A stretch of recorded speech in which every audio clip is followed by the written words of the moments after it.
Assalamualaikum. I am FATINAH binti BADRUL. My metric number is 122349. So today, me and my group will present the case of Pendakwa Raya Syarie against Paimin bin Kasimon. I will start with the facts whereby the accused in this case is Mr. Paimin bin Kasimon, a senior executive at Petronas with a great income. He was charged under Section 123 of the Selangor Islamic Family Law Enactment 2003 for having married for the second wife without obtaining written permission from the Syariah court. What happened was that the accused married his second wife abroad without first seeking court permission as required by the state law. Although the marriage contract was valid according to Islamic law, from the point of view of the state law, he had violated the mandatory condition of obtaining prior permission from the court. This case was brought to the Syariah lower court and Paimin pleaded guilty to the charge. After considering all the facts, the lower Syariah court imposed the following sentence, which is first, a fine of Rm 950, and if he fails to pay the fine, he will be imprisoned for 5 days. The court took into several factors, including the accused's high income, and shows that he was not incapable of complying with legal procedure. His action shows disregard for legal obligations despite his education and high position. Dissatisfied with the decision, Mr. Paimin appealed orally only without any written documents or arguments. He requests that the sentence be reduced, but the Syariah Appeal Court rejected the appeal. In the appeal decision, the judge stated that there was no error in fact or law by the lower court. The sentence imposed was reasonable and valid according to the principle of ta'zir. The judge also referred to the previous case that recognized prison sentence in cases of illegal polygamy. So for the specific information regarding our topic will be discussed by the next presenter. That's all from me. Thank you. Bismillahirrahmanirrahim. Assalamualaikum warahmatullahi wabarakatuh. My name is Haibah Binti JOHAR ARIPIN and my metric number is 1212356.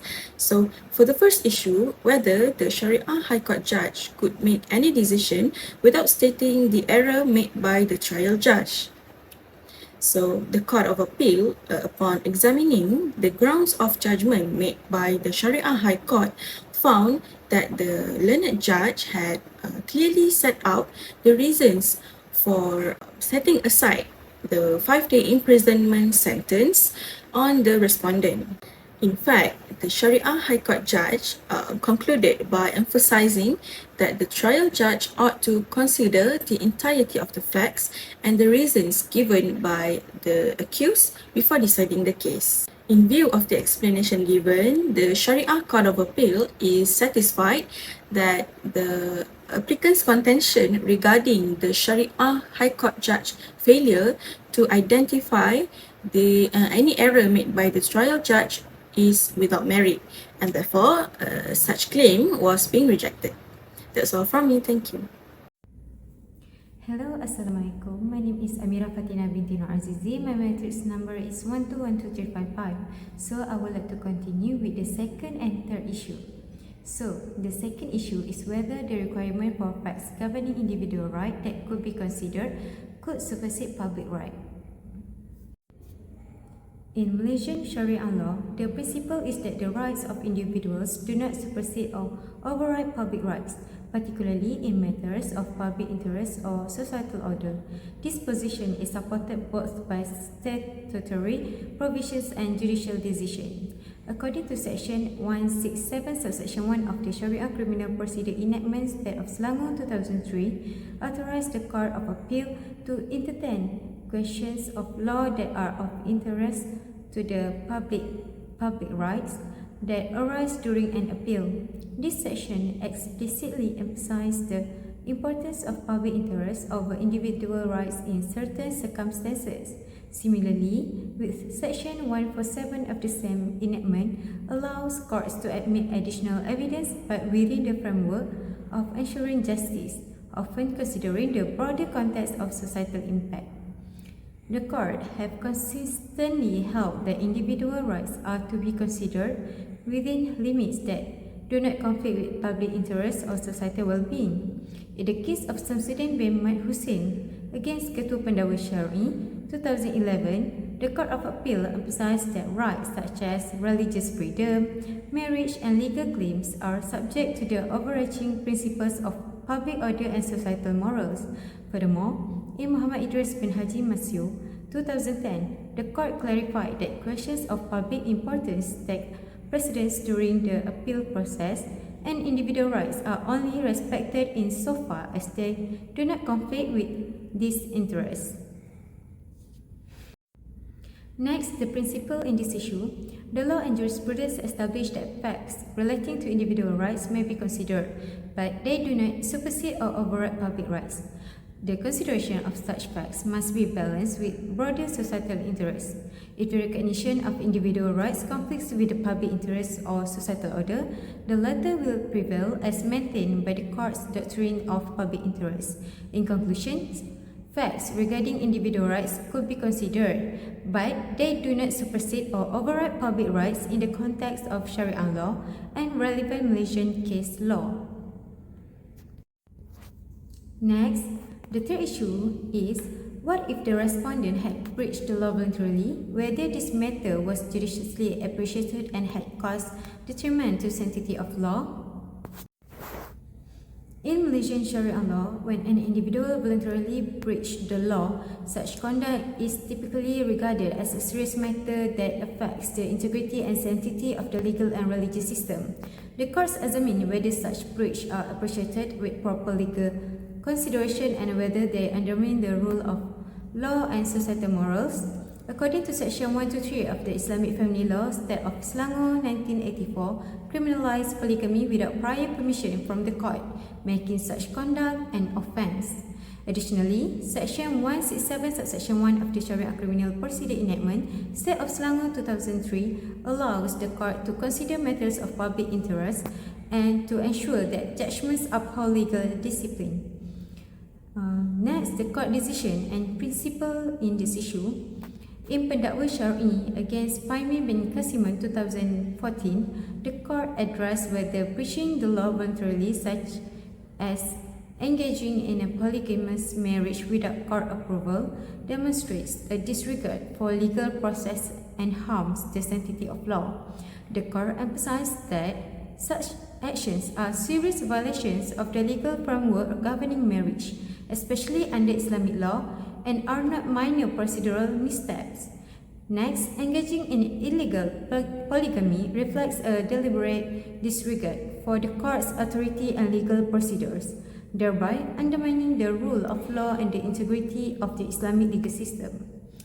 And the court reasoned that voluntary breach of the law in such cases is an act of non-compliance that undermines the sanctity of law, and consequently, it carries both legal and moral repercussions. The breach demonstrates a failure to respect the authority of the courts and the statutory provisions that regulate marriage, which are fundamental to maintaining legal order and societal moral.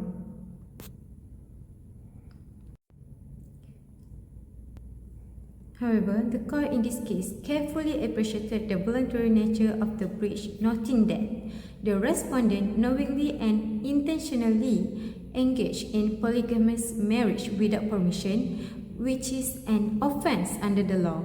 This act was not merely procedural or accidental, but a deliberate violation, which justifies recognition as a detriment to the law's sanctity. In conclusion, when the respondent has voluntarily breached the law, such conduct is judiciously appreciated by the court as a serious breach that undermines the rule of law and the moral authority of the legal system. This breach causes detriment to the sanctity of law because it defies statutory regulations designed to uphold Islamic jurisprudence and societal order. The court treats such deliberate violations with strictness, reaffirming that legality and adherence to legal procedures are essential to the maintenance of justice and societal morals. That's all from me. Thank you. Assalamualaikum warahmatullahi wabarakatuh. My name is Muhammad bin Saimin. The number is 1212360. Continue with the issue 4. Issue 4 is whether the act of such High Court judge in allowing the additional evidence under the section 147 of the Syariah Criminal Procedure Enactment State of Selangor 2003 was consistent with the requirement of law without the need of to establish special circumstance and in special circumstance only.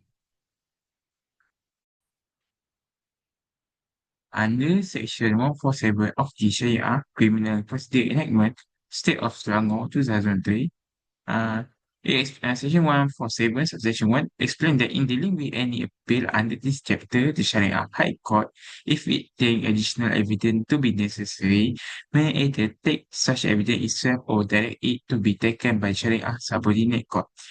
Subsection 2, when the additional evidence is taken by the Syariah subordinate court, it shall certify such evidence to the Syariah High Court, which shall thereupon, as soon as may be, proceed to dispose of the appeal. Section 3, under the Syariah High Court, otherwise direct the case or his program syar'i shall be present when the additional evidence is taken. To answer the issue, the court gave decision in this case especially addressed this question where the court found that the act of Syariah Court judge in allowing additional evidence under Section 147 of the Sharia Criminal Procedure Enactment 3 was consistent with the requirement of the law, which the court held that the judge provide a clear and lawful basis for the admission of additional evidence. Second, there was no necessity to prove the existence of special circumstance for allowing such evidence in this context, as the judge's decision was based on the provision of the law and the fact of the case. Third, the decision to admit the evidence was made without the requirement to establish particular or special circumstance aligning with this legal standard and judicial discretion permitted under Section 147. Therefore, in this case, the court affirmed that the judge's decision to allow additional evidence was in accordance with the legal requirement, and it was not necessary to demonstrate the presence of specific or special circumstance for such an admission. For summary, which the court confirmed that the admission of the additional evidence under Section 147 could be made without the need to show special circumstance, provided the decision is justified and in accordance with the law. Assalamualaikum warahmatullahi wabarakatuh. My name is NURUL binti WAHID and my matric number 1212358. Now, let's look at the court decision in this case. Firstly, the Syariah Court of Appeal found that the Syariah High Court judge had clearly explained the reason behind his judgment. The judge had offered detailed ground as to why the 5-day imprisonment imposed on the respondent was set aside. Secondly, the court accepted the applicant's ground of application for the fourth issue. This was because the Syariah Court judge had received additional evidence during the appeal. This was in line with Section 147 of the Syariah Criminal Procedures Enactment State of Selangor 2003. Importantly, this matter was treated as legal issue of public interest. Why? Because the decision will serve as the reference and guide for future appeal cases in other Syariah High Courts. This shows how the court's rulings not only resolved the case but also contributed to the development of the Syariah law practice. Now let's look at the offences under the Islamic Family Law Act, IFLA. One example is Section 123, which is polygamy without the court permission, which been committed by the respondent in this case. So this section says that any man who while still in a marriage enters into another marriage anywhere without first getting the written permission from the court commits an offence. This punishment is either fine of up to 1,000 ringgit or imprisonment up to 6 months or both. So these offences had been made by the respondent in this case and been fined with 950 ringgit, and imprisonment of 5 days had been set aside. Now, sentencing power of the Syariah Court. Under the Section 2 of the Syariah Court Criminal Jurisdiction Act 1965, the Syariah Court have power over Muslim for matter listed under the state list in the Federal Constitution. So the Syariah Court can hear cases involving offences against Islamic rules as long as these offences are stated in the law. However, there are clear limitations on the punishments the court can grant. First, imprisonment. It can be only up to 3 years, fine up to 5,000 ringgit, whipping up to 6 strokes, or any combination of this. So this limit ensures that the court punishment stay within the boundaries set by law. Assalamualaikum warahmatullahi wabarakatuh, and a very fine day to everyone. Next, I will continue the presentation on commentary with regard to this case. The first one is it involved the judicial transparency and reason of judgment. In this case, the court must clearly articulate their reason when making decision, especially when setting aside or modifying lower court sentence. The High Court details reasoning in explaining why imprisonment was set aside, exemplify this requirement, and allowing additional evidence under procedural provision like Section 147 must be done in accordance with the legal requirement, and the court must assess whether such procedural steps are justified under law, reinforcing the importance of adherence of the procedural fairness. The second one is it involved the procedural discretion under Section 147, where it grants the court discretion to admit evidence beyond what was originally received in the lower court. And this discretion must be exercised judiciously and within the bounds of the law. And the court must be satisfied that the additional evidence is relevant to the appeal, necessary for justice, and its admission does not prejudice the fairness of the proceeding. Next, with regard to the Section 147, where its purpose of this provision is to assist the court in achieving a just decision by considering all relevant evidence, especially when the evidence was not available or presented in the lower court. But it is essential for the proper determination of the appeal, and the court's power to admit evidence under Section 147 is not unlimited. It must ensure the admission align with the principle of procedural fairness, legal propriety, and also it involves public interest. And then next, the application of Section 167, subsection 1. Of the enactment Tata Cara Jenayah Mahkamah Syariah Negeri Selangor 2003 is a key procedural mechanism that allow a party to request to the Court of Appeal to review and determine any point of law of public interest that arise during the course of an appeal. In this case, the Court of Appeal applied Section 167 subsection 1 to examine whether the High Court judge decision-making process, particularly regarding the procedural matters such as allowing additional evidence under Section 147, was lawful and in accordance with the legal professions.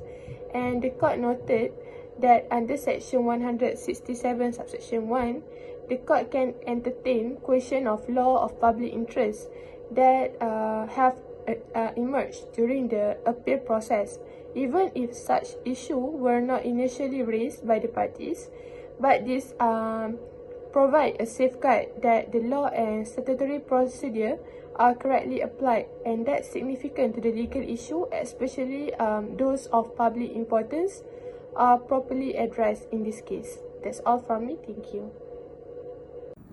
Assalamualaikum and a very good day. My name is ATHIRAH Binti FAIZAL and my matrix number is 1212351.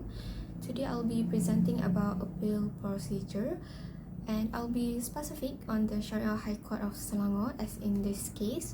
But before that, we back to the basic, which is regarding the treatise of Syariah Court that we have in Malaysia. First of all, we have Syariah Subordinate Court, and then Syariah High Court, and then the following is Syariah Court of Appeal.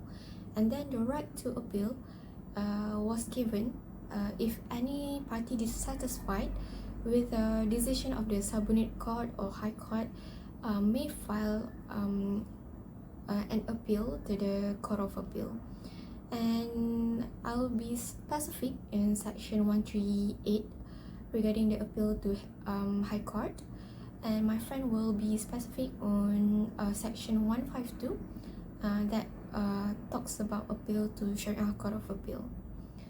And firstly, under section 61 subsection 3 paragraph B of the Selangor Administration of Islamic Law Enactment 2003, the Syariah Court has jurisdiction over the matters which is over matrimonial matters such as marriage, rujuk, divorce, and fasakh and judicial separation.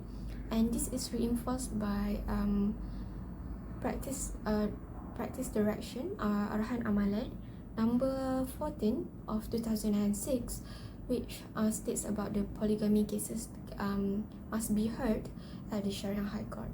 And in this case, in the Paimin case, the respondent was convicted for a matter contracting a polygamous marriage without court permission, and his appeal, which challenged the sentence imposed by the Syariah Subordinate Court, was correctly brought before the Syariah High Court, affirming the court's jurisdiction.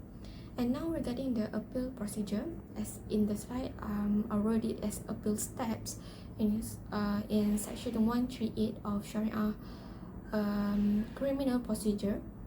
So this is the list on how the appeal can be brought to the Syariah High Court. So this is only just some of the steps under section 138, which is a notice of appeal must be filed within 14 days from the judgment, and the court then prepares and serves a written judgment to the appellant. And within 10 days of receiving this written judgment, the appellant must submit a petition of appeal in 5 copies to address to the Syariah High Court. And in Paimin case, the Syariah High Court allowed the appeal in part by setting aside the imprisonment, but still upheld the fine. And an application for a further appeal to the Syariah Court of Appeal was denied, as it only permits such appeals on legal questions of public importance. Therefore, in conclusion, the structured appellate process in Syariah Court, supported by clear statutory guidance, ensures justice and due process, as shown in the Paimin case. Thank you. My friend will be presenting on the Syariah Court of Appeal. Bismillahirrahmanirrahim. Assalamualaikum warahmatullahi wabarakatuh. My name is Muhammad Alif FAHMI bin AZIZI, and my matric number is 1212344. Okay. Now, if the party dissatisfied with the decision of the Syariah High Court, the party can make an appeal to the Syariah Court of Appeal under section 152 of the Syariah Criminal Procedure Selangor Enactment 2003. So, for the party to appeal to the Syariah Court of Appeal, they must follow some procedure to find an appeal to the Syariah Court of Appeal. So, firstly, under section 153 of the Syariah Criminal Procedure Selangor Enactment 2003, the party must serve notice of appeal in writing to the registrar of the Syariah High Court within 14 days after the decision was made. Then, after the notice of appeal has been filed, the registrar shall serve a copy of record of proceeding to the appellant or his program syar'i.